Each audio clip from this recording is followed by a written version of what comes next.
In today's video, I will show you how to add an introduction to a Qualtrics survey. First, open your browser, go to the official site of Qualtrics, and make sure you are logged in. Once you are on the homepage, open the project you want. Adding a welcoming introduction is highly effective because setting clear expectations can increase your survey completion rate by over 10%.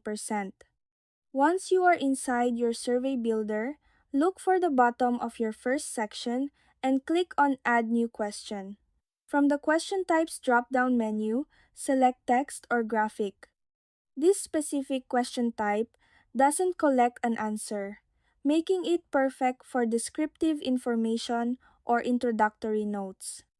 Next, click directly into the question text area to type or paste your welcome message, the core purpose of your survey, and any necessary legal or confidentiality statements for your respondents.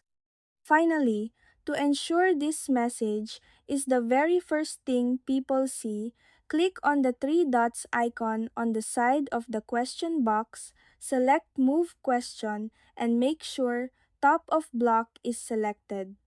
And that's it.